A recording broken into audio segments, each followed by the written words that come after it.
Okay. The problem with the helium is this. We don't know of any way for it to leave the atmosphere. And the amount of helium in our atmosphere today doesn't explain 1/5,000th of the lead in which we find in this world. Now you got a problem. Where did the helium go? Well, I haven't figured an answer out for that one yet, but let's leave that one go. That's just a little old problem we can shove over to the side. Let's go to the core problem.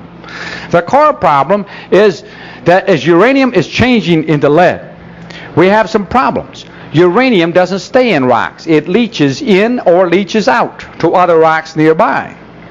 So does lead. Lead leaches in and lead leaches out. Now, in order to date this rock, I would have to, as a scientist, know that no lead ever leached in or out from the outside. Otherwise, my timing's off, isn't it? And I also have to know that no uranium leached in and no uranium leached out. Otherwise, I have no timing device. Okay? Now, this means I had to observe that rock from its very creation till now to be sure the environment the rock was in. Now, next, does our dear, sweet, honest scientist go out and pick up any old rock and analyze? Oh no, he goes through a whole mountain of rocks and picks the rock with the combination of lead and uranium he wants for the date he picked out before he went hunting for the rocks. Now, this is called cheating. Do you understand that? When we go out and select a rock, that is a bias. That is not random sampling. Why did he select that rock? Because it fit his religion, not because it fit any science. My boy in the Sam Brown hat was getting a little nervous at this time. Then I said, you got another problem. Where did the uranium-238 come from? You don't find any of that coming into existence today, do you? Uniformitarianism says that what's going on today, past is going on today. Where is the uranium-238 coming into existence? I don't get what you mean. Oh, get very clear, mister. Because you had to have 238 evolved. If it evolved in the past, where is it and why isn't it evolving in the present? We don't find anything becoming more radioactive. We find everything becoming less radioactive. That is, everything is in the process of decay, and you measure decay rates. That's what the Bible says. Death entered the world, and decay is universal. But you say, oh no, creation is universal and is going on now. What is being created now? Is changing of uranium into lead creation, or is it decay? It's a decay process. In fact, that's the name you put on it.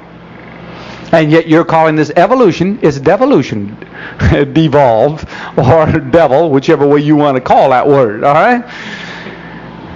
You don't have any evolution here. You've just explained to me the opposite of evolution, decay. Man in Sam Brown hat. So we went on about 2 more hours this way.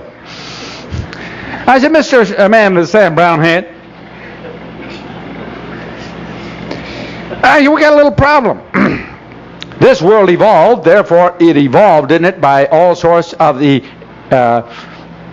by the heat and the burning, the volcanic ash, and all of this sort of thing, didn't it? You don't believe in the flood, do you? Why, no. All right. Now, we got a little problem.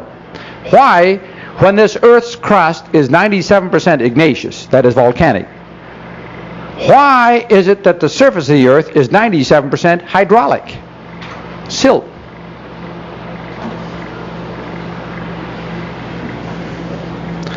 Why we should expect to see 97% of the surface igneous, but we don't. We find only 3% igneous. And exactly the opposite. Why is the surface, though the crust, by the way, our crust is no thicker than the film on a soap bubble. And out of that film, on the top of that film, is only hydraulic outside of 3% igneous. You've got a little problem. I said, now let's go to another one. You take the volcanoes. These are just observations. We had this volcano, I forget the name, starts with P, down in Mexico back in the 30s. It started out, I remember when Life magazine had it. The guy had a farmer, Mexican farmer's out farming, his ground kept getting hotter and hotter and hotter. Out here at his big flat ground, and pretty soon his ground started going up, and he moved back a ways, and up, whoop, whoop, whoop, whoop. There came a volcano right out of the middle of his cornfield. Now, this is a very interesting volcano, and in fact, it's the only volcano we have able to observe from the beginning. That is, the scientists were all down measuring the temperature, the heat, the steam, and everything on this volcano, so they got themselves a baby volcano being born, and were able to watch the life cycle of a volcano. Very important volcano. Anyway, we're able to measure something very interesting. When in the winter, you people have these up here. I used to have them too when I was in Detroit, but I, after 37 years in purgatory, decided to get out. You notice on a winter day, people's cars steaming going down the road. They don't steam a summer day, but they steam in a winter day, don't they? In fact, you watch on a real cold day and water will be trickling out of a tailpipe. Now, the air is perfectly dry in a cold day. Where does the water come from? Pardon? The very act of combustion combines oxygen and hydrogen and creates water out of two gases. In all internal combustion, water is created. All right? In all volcanoes, which are internal combustion, water is manufactured, just like it comes out of the tailpipe of that car.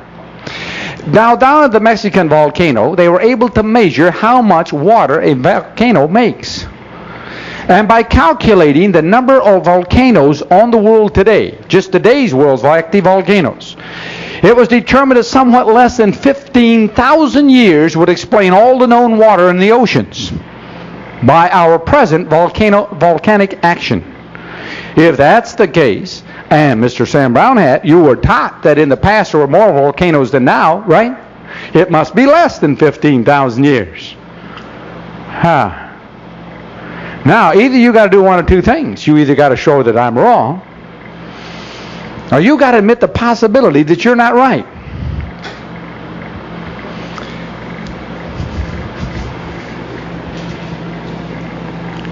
Now, I said more important than whether you're right and wrong is this question. Why were you never told any of the things that I've been telling you this morning? Why were you not, by the scientist, told, well, here's one view, here's another view, these are the facts, these are observable, it could be this, that, and the other. You were given only one view. Why were you given only one view? Very obvious. The purpose was not to educate you, but to indoctrinate you. The purpose was not to teach you science, but to teach you a religion. To make you a priest of a religion. Nothing to do with science at all. For a scientist, true scientists would have to say, here's what we know, these are limitations, these are our assumptions, this is what is provable, and this is what is not. Right? This is the argument of the creationists, this is the argument of the evolutionists, and these are the evidences in which we have and the observations. But that is not what they do they, at our universities of greater learning? No, they're not there to educate. They're there to indoctrinate in a religious faith, to give a catechism, which they can march out and repeat and believe in without any single shred of evidence. Well, while I was there, there's a little girl, a delightful little girl, we took along to help babysit for our little boy, and she's a Christian girl, and she's standing off to the side, 12-year-old blonde kid, and she was just dancing up and down, see? And she told me afterwards, she said, Dr. Crane, I knew God was going to do a miracle right there, see? She said, I knew it. Because while we were talking, no farther from me to you, a new geyser started. And the guy in the Sam Brown hat was so excited, you can't, I don't know why these scientists type, they get real excited like a birth of a baby, when they get a geyser or something. I mean, this is really something. This guy was going around like most excited little kid you ever saw in your life. A new geyser. He discovered a geyser. Well, the ones geysers are all over the place. What's another one of these popping things going away, Anyway, I wasn't really flipped over it, but I said, it's put a sign on it. It's at least 2 million years old. We know that. If you didn't see it start, that's an date you would put on it.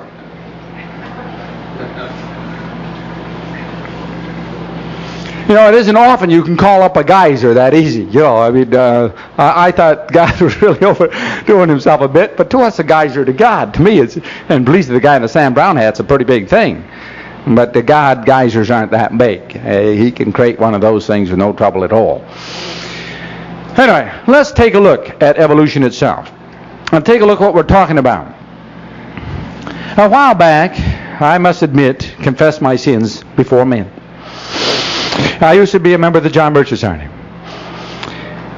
And of course, Mr. Welch is an ardent evolutionist, an adamant evolutionist. And that's where we had our first big falling out. It was over the question of evolution.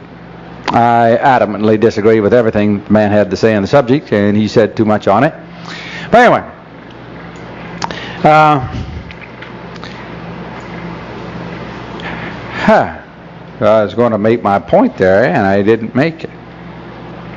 It slipped out, went out the other side. Oh, yeah. He accused me, and as he did in the bulletin, how many here have been in the Birch Society or in it? You confess to, come on now, the day of confession, come on, we got to admit it. All right. Now, last October, he wrote a bulletin about a certain Professor Barr. I finally found out who the fellow was. Anyway, in this bulletin, he was claiming that I lacked certain scholarship. He did not tell honestly his readers what he meant by scholarship, because the only thing he and I ever disagreed with was evolution versus creation. That's the only thing we ever had any difference in. That's the only thing he ever challenged my, quote, scholarship over. And so in our discussion, he made a statement. He says, well, obviously, you have never read Huxley. Now, Thomas Huxley was one of the great so-called evolutionists, and wrote quite a bit on the subject. And he said, if you had read Huxley, you would understand evolution is a proven fact, been settled 70 years ago, never to be discussed again. I said, now that's nice and interesting way to get out of everything, isn't it? We just say it's settled, proven, don't talk about it. That's it. That's Welch's answer to evolution. It is a proven, absolute fact that no intelligent person will ever discuss. And if I would discuss it, then obviously I'm an ignoramus. Right? And many of you here have run into the same problem. Anybody who wouldn't believe in evolution today is just marked off as crazy or stupid, illiterate, or something of such sort. And I said, he said to me, he says, you know, he says, I suppose you next thing would be going and calling Darwin a communist. Well, I said, well, now, Mr. Welch, let's take a look at the facts. Fact one, Darwin and Marx lived in the same block in London. Coincidence. Two, they both published their book in the same year, 1848. Three, Marx said that Darwin's book was essential to the manifesto and that communism could never be sold without it, because all communist doctrine is based on evolution. I will get to that in a few minutes. I said, fourth, the book did not come out against great opposition, but the first edition sold out on the very day of its publication. Pretty wide acceptance, or at least a lot of promotion for such a book, isn't it? Next, Darwin never claimed he proved anything. He stated himself, it is a theory without any scientific evidence. My work is strictly the theory. We have never observed a new creature ever coming into existence, quoting Charles Darwin, 1863. We have never observed a new creature coming into existence. My theory is a theory. At least he was that honest. Now, Mr. Welch, you claim to be in the bulletin, in the Blue Book, and in your discussions with me, a theistic or deistic evolutionist. Really, a deistic evolutionist. Let's get and see, because he is a deist, what you're talking about. You're saying that God directed the evolutionary process, that God planned an evolutionary process as his means of creation. If you don't believe that, go in your own Blue Book, chapter 7, where you state that most emphatically. Now, what does your dear friend Thomas Huxley have to say on the subject? He looks at me and I say, oh, I haven't read Huxley, but I'll tell you what Huxley has to say, Mr. Leonard Welch. Mr. Huxley says that to let theistic evolution is an abomination. The moment you let God into the process of creation, evolution is out. For there is no need for an evolutionary process with one who is able to create. Two, the moment you let evolution in, theology is out. For the moment you recognize evolution, you have denied God. Man must accept either divine creation or accidental evolution. Now that's what Thomas Huxley said, and he was absolutely right. There is no possibility of marrying the two together, because they are, by very logic, mutually exclusive. You must either accept a complete accidental theory of evolution, or you must accept a divine creation with no necessity of time whatsoever. For any power that could do the creation, it is not limited in a time span. Now Huxley was right, but I said let's go on with Mr. Huxley, because I haven't finished with him yet. Mr. Huxley also states this: evolution does not limit itself to biology, does not limit itself to life, but evolution is the all-pervasive force. That is, it explains the creation of the gases in the space, the formations of the planetary bodies, the evolution of the evolving of all the minerals, the metals coming out of the gases and combinations over time, being worked upon by the environment, and all the physiological world must be explained in evolutionary terms. But more important, Huxley goes on and says, Huxley around the First World War period of time, you want to put him in a time span, he's writing. Huxley goes further, Mr. Welch, when he states that evolution is also the answer to all sociological and personal and human problems. That is, that all of our science and all of our knowledge is a process of evolution. That is, evolution is the all-pervasive force and law of the entire creation, which is an interesting combination. Now, let's see what this means. If evolution is true, and what is the basis of all evolutionary thought? The basis of all evolution that you're taught in school is this: that you are a product of your environment. Now, you're either a product of your environment or a product of heredity. What does the Bible hold? The Scriptures hold heredity. This is why the Lord Jesus Christ did not have an earthly father. Why? It was through the male that sin was passed, by heredity, from Adam to his children, right?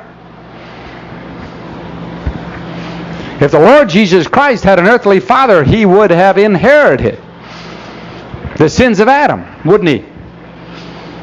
And on the cross he would have died for his own sins, not for yours and mine.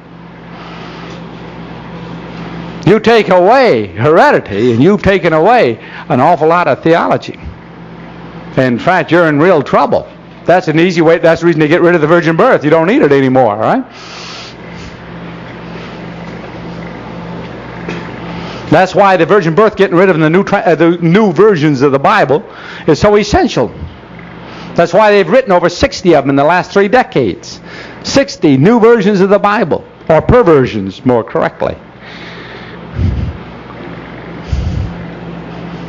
There cannot be 60 Bibles. There can only be one. All right? Once you admit 2 versions, you've denied the Word of God. I don't care what version I do care what versions you pick, but you can only pick one.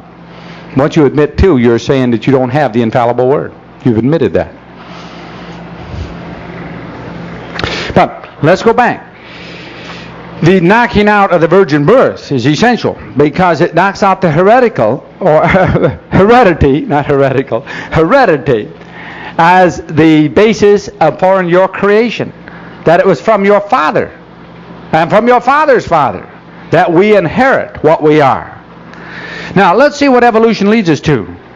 Evolution states this: since you are a product of your environment, the reason why bunny rabbits in the north are white and the bunny rabbits in the south are brown or whatever it is because of the fact that they evolved. Because of the snow and so forth, they saw white snow and turned white. Oh, we've got a little problem with that. We have rabbits that do change color. So let's jump out of that one for a minute, as we have chameleons that can change color. There's certain animals that have that ability, and certain humans that do change color awful fast too at times. We'll get to Gerald Ford tomorrow afternoon.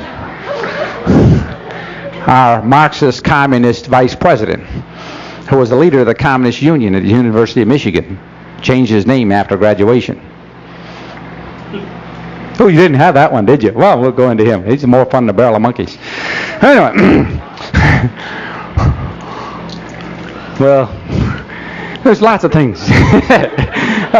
Some people got shocked at that. Your next president? Well, we could say he couldn't be worse than one we got. I don't know.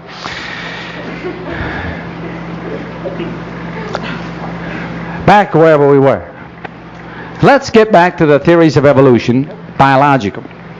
There are three basic ones: Lamarck, Darwin, and De Vries. Now, let's take these. We can categorize all evolutionists, biological evolutionists, into one of these three classes. And when I get done, I'm going to class all three of them into one class, so we don't have to worry about. They're all saying the same thing. And what they're saying is essential, the same thing in which Huxley is saying and everyone else, and Marx. Lamarck was laughed out of the scientific world by 1840. And these are the arguments Mr. Welch was giving me in his office several years ago, 2 or 3 years ago.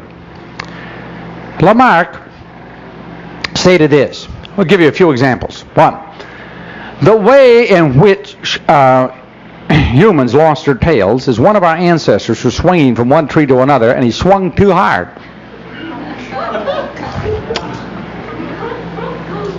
Scientific fact. I want you to know. See? Fact number 2, which you're still taught today, is giraffes got their long neck in a drought while they stretched their neck up to eat higher in the tree. Now, I want to tell you, you stretch your neck as hard as you want to stretch it. And if you got to stretch your neck to eat, you're going to starve to death. No creature has been able to, by taking thought, add 1 cubit to his stature. Has he? Yet what is Lamarck saying?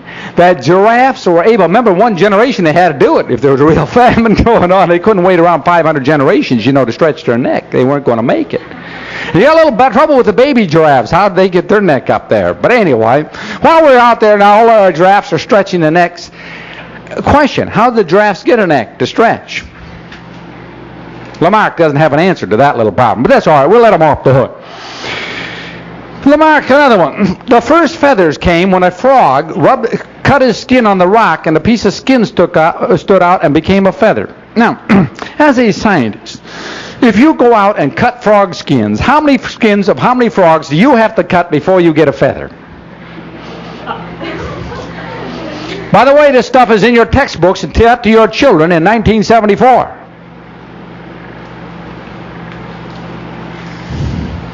There is no scientist who will stand up before the public and say he believes it. Yet it's in the textbooks being presented to your kids because it's part of the catechism. Oh, it's like Sunday school class where you give them junior church, right? Later you make the stories real. You don't tell them about the stones and Goliath now. You don't tell them any of the spiritual meanings till later, right? But this is kiddie stuff. That's true. They don't put this in the college text. They put this in the grade school text. Why? Well, if they can swallow that, think what they'll swallow by the time they're 18. You got to get them on the diet of this stuff real young. A giraffe stretching necks, see? Well, let's go and leave Lamarck where he is. We will come back to him momentarily later and go to Charles Darwin. Now, what did Charles Darwin say? Charles Darwin said, well, now look at here. We got 2 tsetse flies. One's got round eyes and others got oval eyes. And the 2 tsetse flies that get together, and they have little tsetse flies. Now the little tsetse flies, some got round eyes, some got oval eyes, and some got in-between eyes. Well, the some with the in-between eyes are not like either of the other tsetse flies, so this is a new creation. This is evolution. The fact that all tsetse flies don't look like their parents. And in fact, if we look at people, here's one people get together and have another people, and they get to have another people, but the other people that these 2 people have doesn't look like either exactly of the 2 people that had them. Obviously, evolution is involved, isn't it? By the way, that is Darwin's theory. You got it? That's the whole shooting match.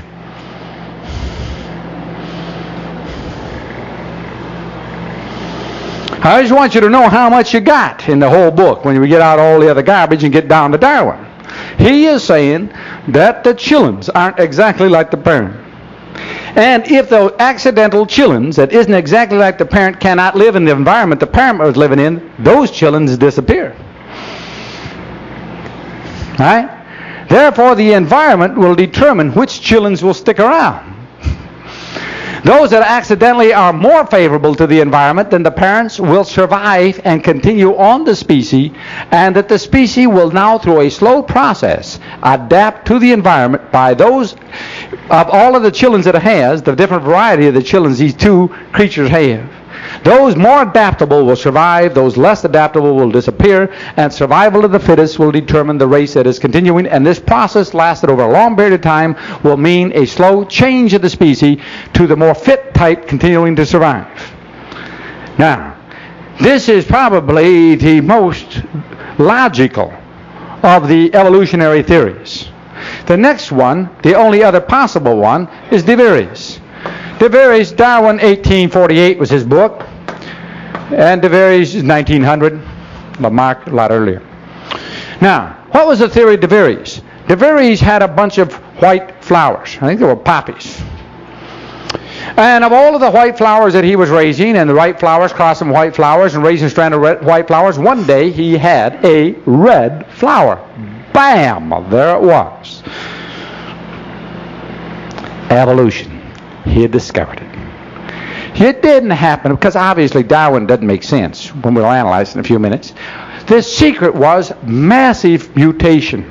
A whole new creature gets boarded by another creature unlike itself totally in one massive change or giant leap. Okay? Now, what's the problem with these theories?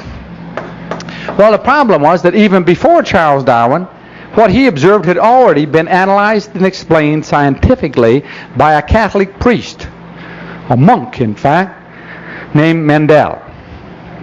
How many here know anything about Mendel? Heard of him, studied Mendel? Well, Mendel founded what science? Genetics. Okay? Now, that has to do with the genes. He kind of figured out something he called genes. Something in there made things come out the way they were coming out. Anyway, what Mendel did, he wasn't figuring out what caused it. What he was doing is figuring out what happened. He started out with some peas, I believe, and he's observing some peas in his garden.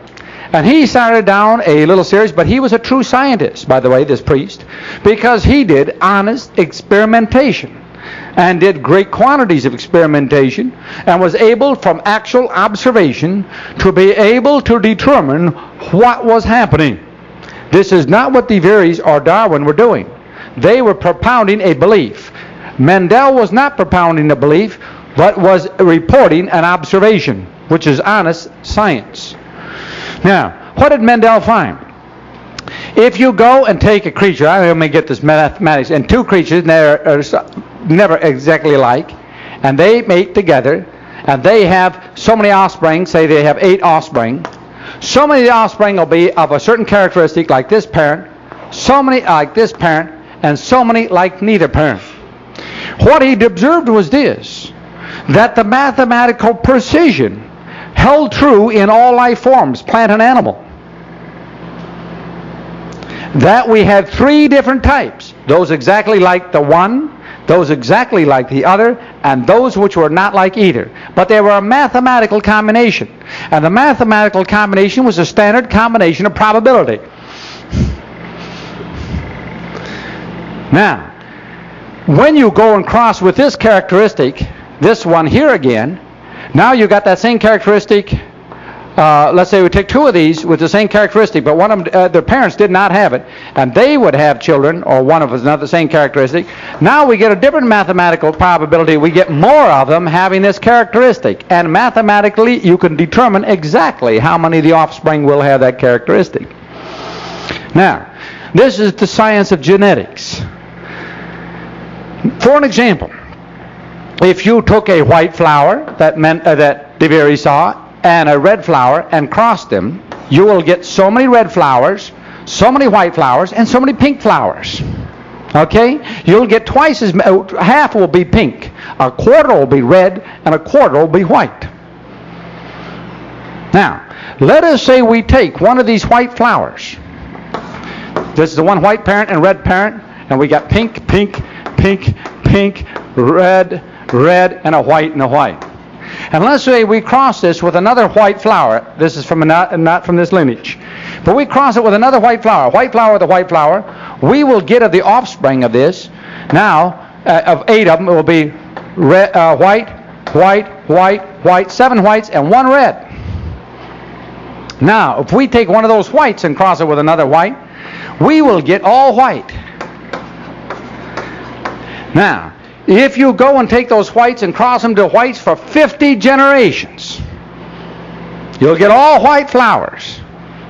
But if one day one of your white flowers crosses with another white flower that had in its background a red flower 50 generations ago, out of every so many white flowers, there's going to be bamaroo, a red flower. Because in the heredity, there is a red flower in both lines, even if it was 50 generations ago. Mendel proved by mathematics, by genetics, the science of genetics, what de Vries saw. The fact is that these white poppies were white poppies, but the 2 white poppies that made that poppy that turned red had back somewhere in his line had a red poppy ancestor. Both of them had a red poppy ancestor somewhere. It might have been 30, 50 years ago, but they both were carrying red poppies in their gene. And that's why the red poppy. No, there was no massive mutation, de Vries. Nothing but old genetics working away, called heredity. See? That's not evolution. Now, the second thing, let's go to Charles Darwin. What about Darwin? What is Darwin basing his whole idea? That we're a product of the environment. It is the effect of the environment that selects and creates the species. By the way, that's the same thing de Vries had. And it's the same thing with Lamarck had, only variations on the theme. The essential thing of all evolutionary concepts is that the environment creates the creature, or the creation itself. The rocks, the uranium, the lead, and everything else was created by a product of its environment. Let's take this subject and now project this sociologically and biologically for a few minutes. First, if you believe that you are a product of your environment, I go back now, I hate to tell you how many years, year would be 1953. I just got out of the Army. 4. My philosophy class, Wayne State University, that's the poor man's Harvard. I'm sitting there, and my philosophy professor, who the next year did go to Harvard as a professor, was stating this. Since evolution is a proven fact, which of course at that time, Dr Crane nodded away. Notice what this means. I was just going to suggest that little thing. Thank you. Now, what does this mean? It means that what you do is not determined by you, but by your past experiences. Those things in your environment that played on you. That is, how your mother treated you. Isn't this what the philosophy, the psychology, and the psychologists work on? On the theory. For the dreams, for example, of a Freud are based upon experiences in your childhood or even before you were even born while you were still in your mother's womb. Well, they're really going on this experience. That you were treated bad because you were black or too good because you were white. That your mother loved you too much and it caused you to be this, or your mother hated you and caused you to do that. Or your mother was too kind to you, or your mother was too cruel to you. Or you were too rich, or you were too poor. But the reason why you did everything was not because you are what you are, but because of something that happened in your past, right? Therefore, you are not to blame for what you do. Now let's see what that means. Evolution means that no creature is at fault for what he is, and therefore cannot be blamed for what he does.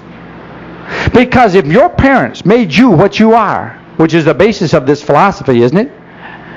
And of our modern psychiatry. If you are a product of your environment, then you are not at fault for what you do. Seeing you are not at fault, you cannot be blamed. Seeing you cannot be blamed, you cannot be punished. Right? Therefore, one, a just God couldn't send anybody to hell, could he? Isn't that right? In modern theology. Let's go to number 2. A court could not punish a man for murdering somebody because he was made a murderer by society. Wasn't it his environment that made him a murderer? He wasn't a murderer on his own. Somebody treated him wrong, cruelly. There was some injustice in his life. There was some emotional disturbance caused by some event in his dream or in his mother's womb somewhere. But he's not to blame. Being that he's not to blame, how can we go and put criminals in jail? We must release criminals to go out and punish the nasty society that made him a criminal. Because it's society that is criminal, not a person. Isn't this what we're told today? That society is criminal? What are we talking about? The individual is not responsible for his deeds. And today this is preached from Christian pulpits, isn't it? As Christian. Is it? What is the position of Scripture? We are totally at fault.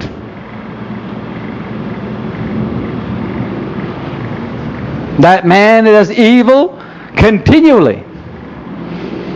And all of the blame is on the creature. Isn't it? But notice what this scientific point of view does.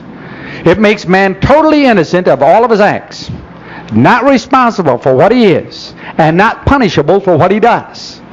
What does this do to your legal profession? What does it do to your government, which now cannot possibly blame a man for not working, but must take this poor creature who has been hurt by society so much and give him for not working? You wonder what the basis of the welfare program is for socialism and Marxism? It's called evolution. Let's go one further. You take any subject at the university that you want to pick up, any textbook, and what will it start out doing? Those air conditioners are the miniest things ever. We've had them on all day, and this is how cold it's got it. I'll tell you, somebody bought the smallest unit the world has ever made. You know what I think it is? I think it's a whole bluff. They got an ice cube in there with a fan on it. It reminds me of a story of a guy who went in a cold house and wondered why it was so cold. There was a fire in the fireplace or in the little stove with the isinglass. This is a story, O. Henry story, I believe. When the guy was in the other room, he opened it up and there was a candle sitting inside the stove. Well, that's the way I feel with that thing.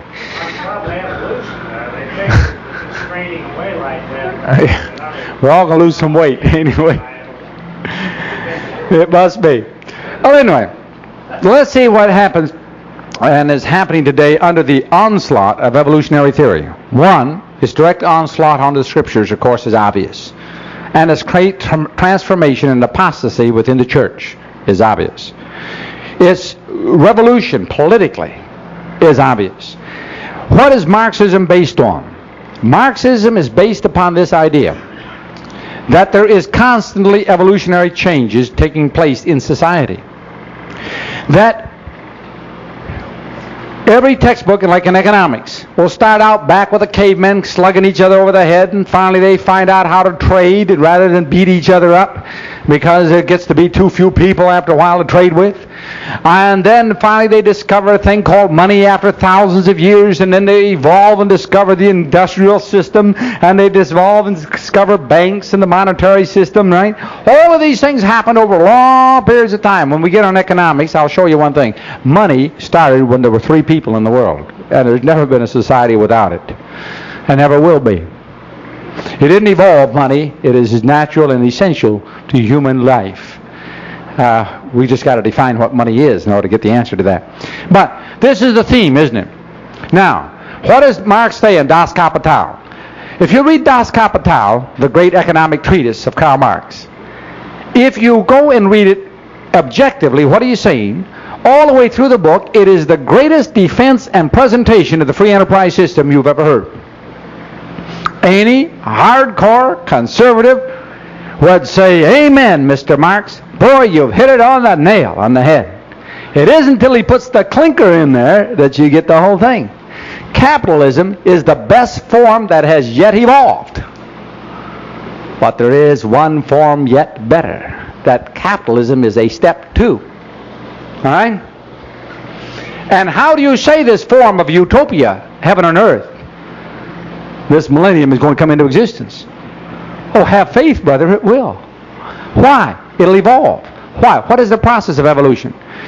That which exists must be destroyed to allow that which is better to come into existence. How do I know it's going to be better? It's got to. Have faith, brother. Doesn't it? Doesn't change always be for the better? Doesn't the survival of the fittest mean that which is better will survive? Chaos, therefore, is the vehicle to progress. You therefore progress society by destroying it. For in the destruction of the existing system, whether it be economic, spiritual, political, a new system will arrive. And that new system will be better because only the fittest can survive. And we, the working class, are the fittest. And all power to the people. What is the whole basis of his whole claim to a communist utopia? Evolution. It will evolve. How does he have to explain how? No, it'll happen. Have faith, brother. Don't you believe in evolution? If you believe in evolution, it's inevitable. If it's inevitable, why argue about it? I can't tell you how it's going to happen, but it's going to happen because it is inevitable. It is the next step in the evolutionary process of our social beehive. And with that, he gives no further proofs. Who needs any further proof if you believe in evolution? Has he not, like Robert Welch, now settled it forever and ever? Has it? Evolution has been totally proved, and no intelligent person would discuss such a subject. Therefore, seeing it's been proved, Marxism is inevitable. Now, once a people believe it's inevitable, is it? That's what makes it inevitable. It doesn't have to be inevitable. You just got to get the people to believe it's inevitable, and that'll make it inevitable. How do you get them to believe it? You teach them evolution. Once you teach them evolution, Marxism is already accomplished. There is nothing more required to create a Marxist. And any person who believes in evolution is a Marxist, whether he knows it or not. For his basic theory is the theory of Marxism, which is based on, and which, if he believes in evolution, he cannot resist. He cannot resist Marxian conclusions. He cannot refute them. He cannot defend himself against it. The conclusions of Marx absolutely stand if evolution is true. They're impregnable. You cannot assault Marxism if you accept evolution.